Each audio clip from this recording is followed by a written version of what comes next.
Parce que je suis convaincu du potentiel entrepreneurial de chacun, je vous accompagne à libérer votre plein potentiel avec une approche alliant développement personnel et stratégie marketing. Ensemble, nous renforcerons votre activité, boosterons votre confiance et surmonterons vos défis, le tout dans une atmosphère bienveillante et positive. Alors, prêt à embarquer dans cette aventure où nous façonnerons votre succès entrepreneurial ? J'ai une bonne nouvelle à vous annoncer. Avant de débuter ce podcast, j'ai vraiment envie de vous partager mes réussites précédentes, à savoir j'ai créé mon site web et commencé ma page Instagram. Donc voilà, je vous invite à les découvrir. L'un comme l'autre se nomme John Up Marketing. Donc www.johnupmarketing.com pour pouvoir retrouver mon site, et pareil sur Instagram, vous pouvez taper John Up Marketing pour pouvoir me retrouver. Je vous dis à très vite. N'hésitez pas à laisser des avis soit sur le site, soit sur Instagram du coup, par rapport au podcast. Et voilà, j'attends votre retour et vos réactions avec impatience. À bientôt. Bonjour à tous et bienvenue dans ce nouvel épisode. Il faut que je vous dise un truc. J'ai créé mon site web. Mais ça, pour vous, fidèles auditeurs, vous le saviez déjà. Alors laissez-moi vous raconter quelque chose que vous ne saviez pas encore. Je travaille seul, en parallèle à un emploi à temps plein. Je n'ai ni budget, ni équipe pour promouvoir mon podcast. Par conséquent, mon seul moyen pour le faire connaître, c'est vous. Alors, merci à tous ceux qui likeront et partageront celui-ci. Peut-être ne le saviez-vous pas, mais avec ce podcast, j'en suis déjà à mon 8e épisode. J'ai diffusé le premier épisode un 1er avril. À croire que je voulais me convaincre que ce n'était qu'une blague, ou peut-être était-ce là une manière de minimiser son importance à mes yeux. Pourquoi ai-je décidé de prendre une telle avance ? Eh bien, tout simplement pour assurer une certaine qualité et régularité dans mes futurs épisodes.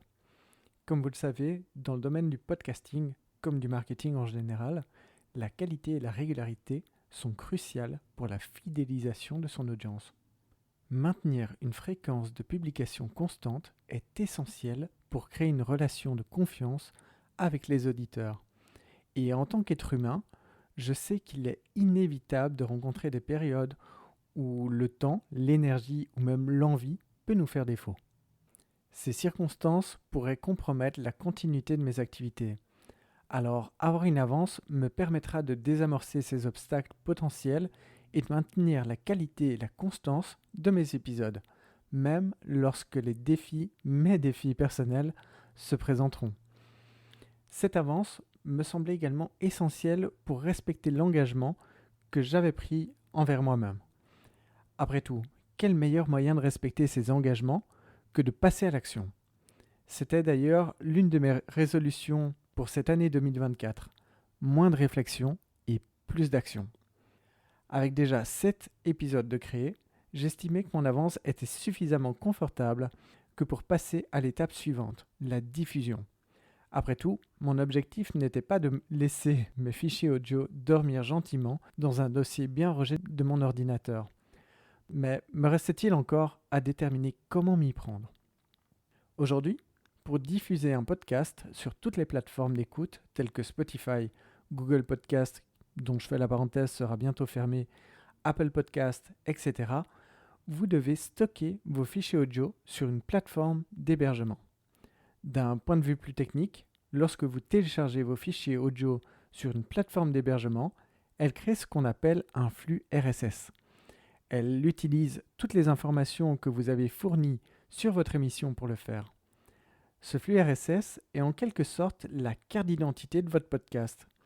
C'est ce que votre hébergeur fournira aux plateformes d'écoute pour diffuser votre podcast partout et permettre aux utilisateurs de trouver votre émission.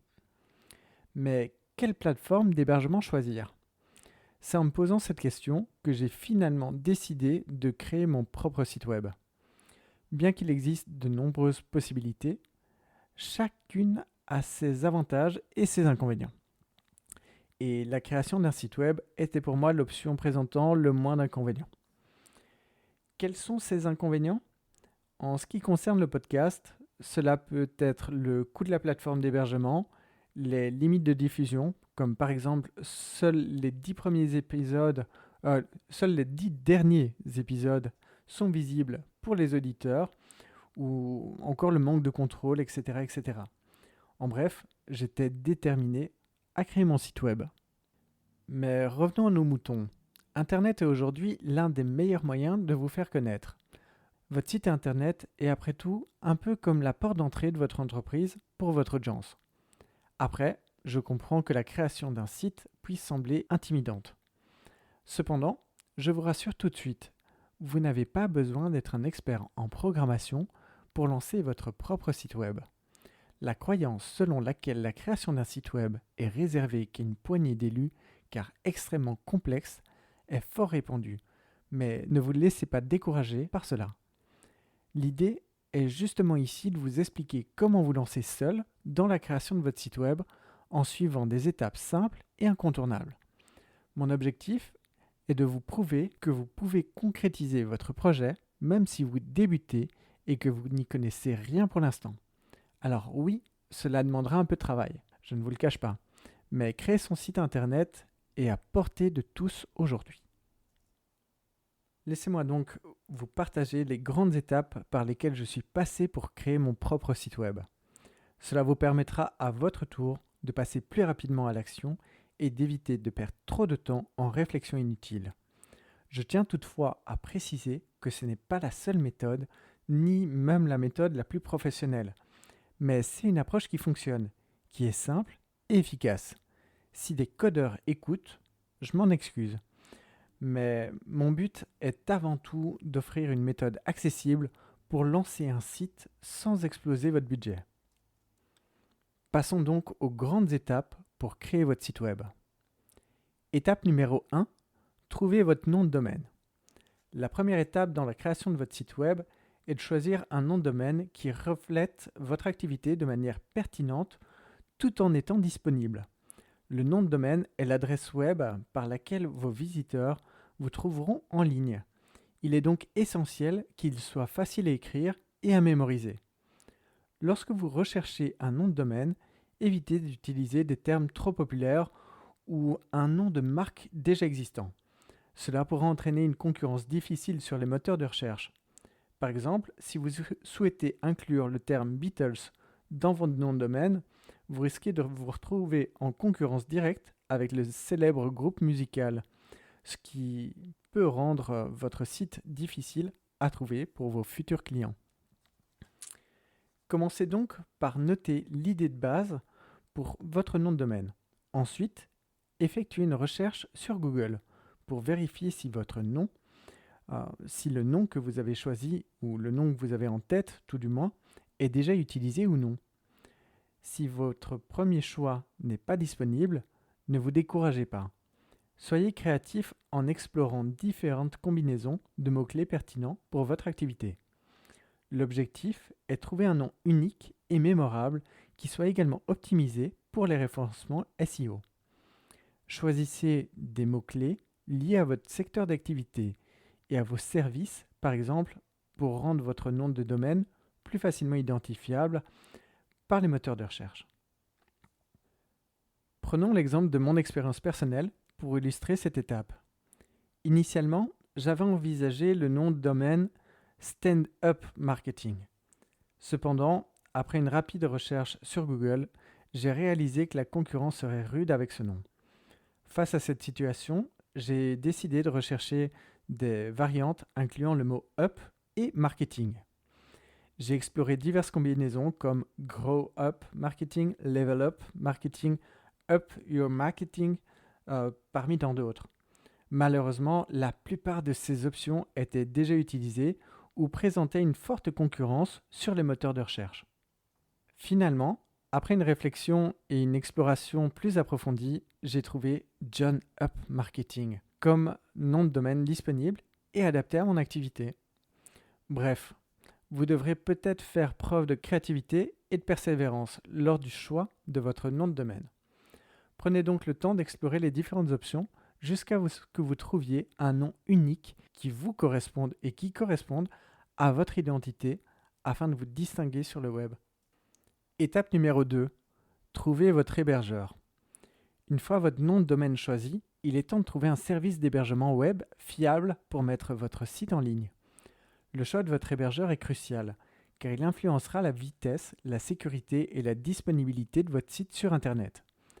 Mais avec toutes les options disponibles sur le marché, comment choisir celui qui vous convient le mieux? Quelques conseils. Premier conseil, déterminez vos critères. Avant de choisir un hébergeur, identifiez vos critères de sélection. Pour ma part, j'ai pris en compte le prix, la réputation de l'hébergeur ainsi que la langue de l'interface. En tant que débutant, je souhaitais un service abordable avec une interface en français pour faciliter la gestion quotidienne de mon site. C'est généralement un domaine avec lequel on ne se sent pas forcément à l'aise, alors pourquoi devrait-on s'ajouter en plus la difficulté de la langue? Deuxième conseil, recherchez la réputation. La réputation de l'hébergeur est pour moi un facteur essentiel. Le domaine du web est à tel point changeant que je préfère personnellement me diriger vers un leader du marché. Cela me rassure. Maintenant, même si vous préférez ne pas vous diriger vers le leader, assurez-vous malgré tout de choisir un service bien établi et fiable pour éviter les problèmes techniques et garantir une assistance efficace en cas de besoin. Pour cela, je vous conseille de consulter les avis d'autres utilisateurs avant de prendre votre décision finale. Conseil numéro 3, comparez les offres. Parcourez les différentes offres d'hébergement en fonction de vos besoins spécifiques. Sachez que certains hébergeurs offrent des services spécialisés pour les sites construits avec WordPress par exemple. C'est notamment le cas chez OVH, que j'ai personnellement choisi. Il est leader du marché de l'hébergement web en France.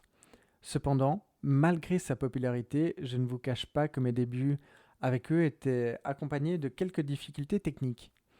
Comme quoi, cela ne veut rien dire. Et d'ailleurs, Sébastien, si tu m'écoutes, je tenais une nouvelle fois à te remercier pour l'aide que tu m'as apportée. Étape numéro 3. Choisir votre plateforme. Maintenant que votre nom de domaine est enregistré et que votre hébergeur est choisi, il est temps de sélectionner la plateforme de création de site web qui répondra le mieux à vos besoins. Parmi les nombreuses options disponibles, WordPress reste l'un des choix les plus populaires et les plus polyvalents, et ce en particulier pour les débutants. Pourquoi WordPress? Il est leader du marché. WordPress est un système de gestion de contenu, également appelé CMS, convivial qui vous permet de créer et de gérer facilement votre site web sans avoir besoin de compétences en programmation.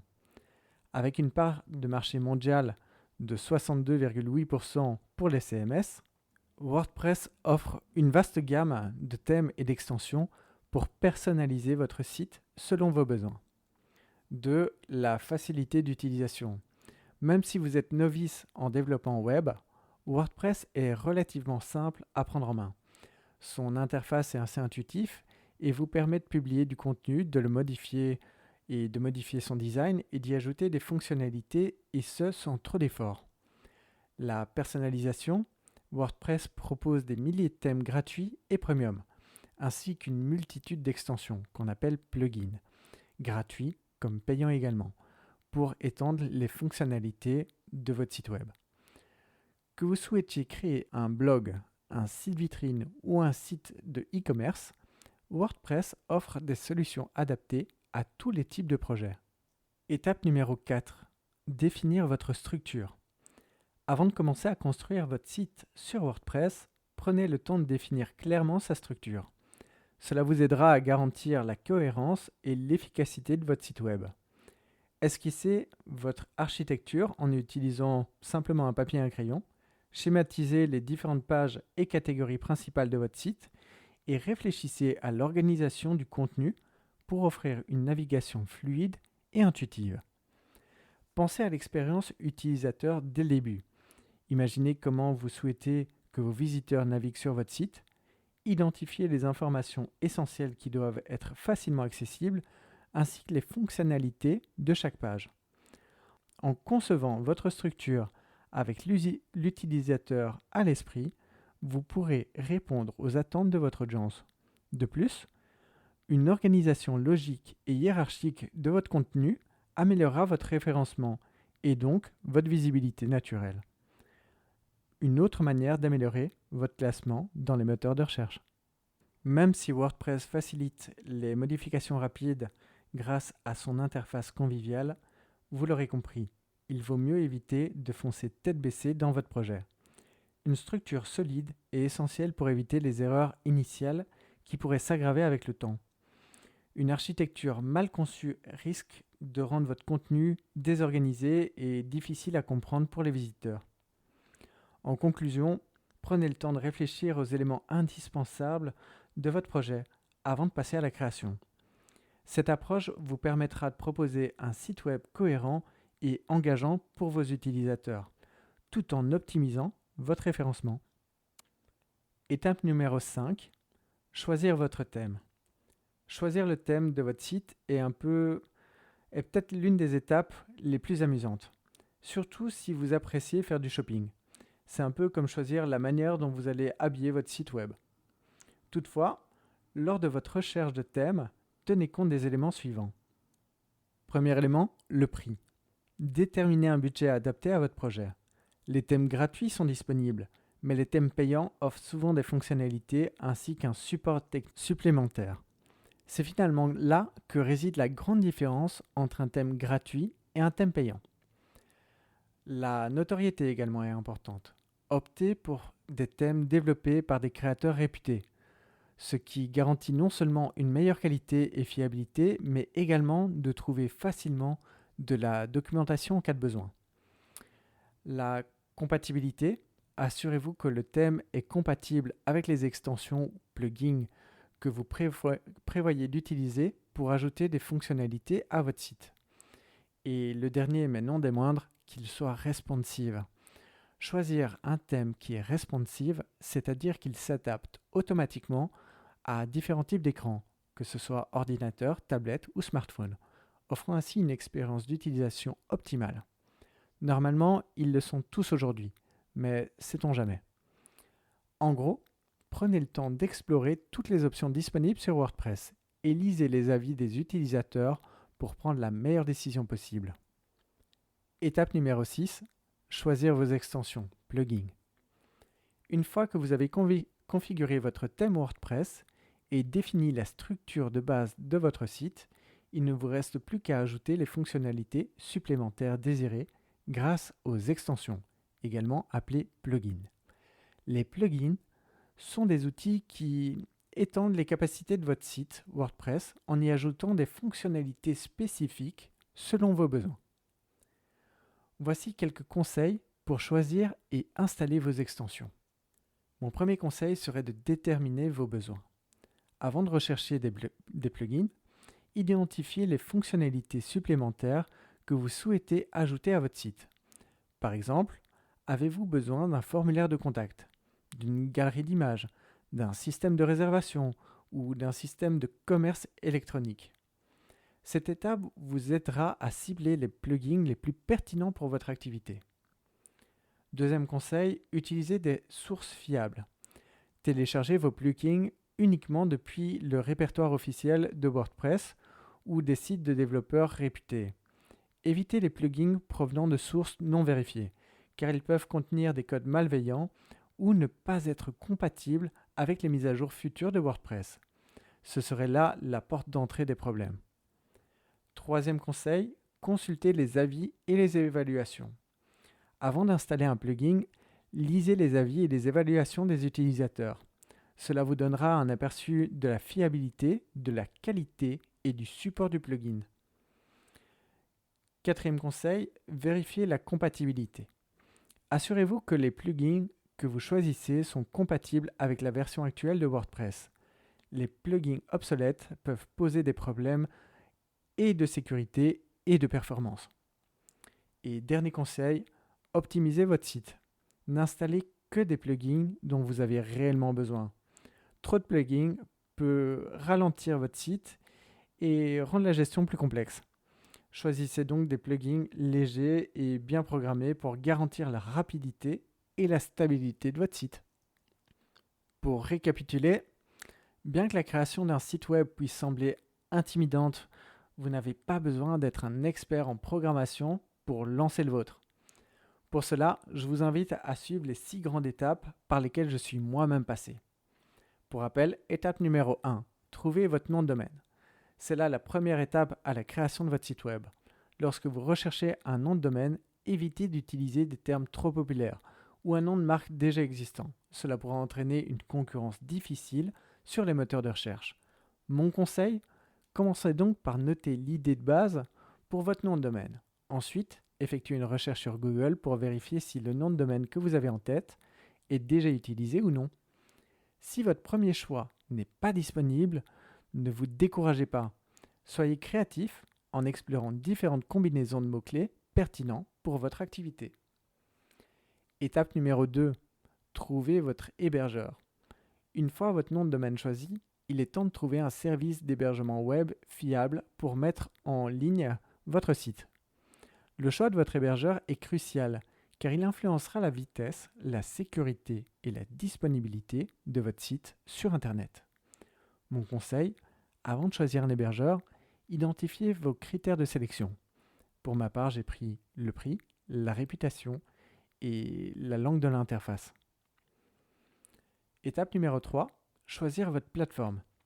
Maintenant que votre nom de domaine est enregistré et votre hébergeur est choisi, il est temps de sélectionner la plateforme de création de site web qui répondra le mieux à vos besoins. Mon conseil, parmi les nombreuses options disponibles, WordPress reste l'un des choix les plus populaires et les plus polyvalents, et ce en particulier pour les débutants. En optant pour WordPress comme plateforme de création de site web, vous bénéficierez d'un outil puissant soutenu par une large communauté de développeurs et d'utilisateurs, ce qui permet en cas de problème de facilement trouver des solutions. Étape numéro 4, définir votre structure. Avant de commencer à construire votre site sur Internet, sur WordPress, prenez le temps de définir clairement sa structure. Cela vous aidera à garantir la cohérence et l'efficacité de votre site web. Mon conseil, esquissez votre architecture en vous munissant d'un papier et d'un crayon. Schématisez les différentes pages et catégories principales de votre site et réfléchissez à l'organisation du contenu pour offrir une navigation fluide et intuitive. Étape numéro 5, choisir votre thème. Choisir le thème de votre site est un peu l'une des étapes les plus amusantes, surtout si vous appréciez le shopping. C'est un peu comme choisir la manière dont vous allez habiller votre site. Mon conseil, comme pour choisir votre hébergeur, identifiez les critères de sélection. Pour ma part, j'ai pris en compte le prix, la notoriété du thème, sa compatibilité avec certains plugins, et sans compter sur le fait qu'il doit être responsive. 6e et dernière étape, choisir vos extensions, les plugins. Une fois que vous avez configuré votre thème WordPress et défini la structure de base de votre site, il ne vous reste plus qu'à ajouter les fonctionnalités supplémentaires désirées grâce aux extensions, plugins. Les plugins sont des outils qui étendent les capacités de votre site web, de votre site WordPress, en y ajoutant des fonctionnalités spécifiques selon vos besoins. Mon conseil, n'installez que les plugins dont vous avez réellement besoin. Assurez-vous que les plugins que vous choisissez sont compatibles avec votre thème WordPress. Ne téléchargez vos plugins que uniquement depuis le répertoire officiel de WordPress. En suivant ces étapes, vous verrez que vous pourrez concrétiser votre projet. Et ce, même si vous débutez et que vous n'avez connaissance de rien pour l'instant dans la création de site web. Mais pour rappel, on n'a rien sans rien. Alors oui, cela demandera un peu de travail, je vous le cache pas. Mais créer son site internet est à la portée de tous aujourd'hui. Voilà, c'est tout pour aujourd'hui. Si toutefois vous avez aimé ce podcast ou que vous avez des commentaires ou attentes particulières à faire, n'hésitez pas à me les partager directement via le formulaire de contact de mon site, donc www.johnupmarketing.com ou directement via ma page Instagram. J'attends vos retours avec impatience. À bientôt.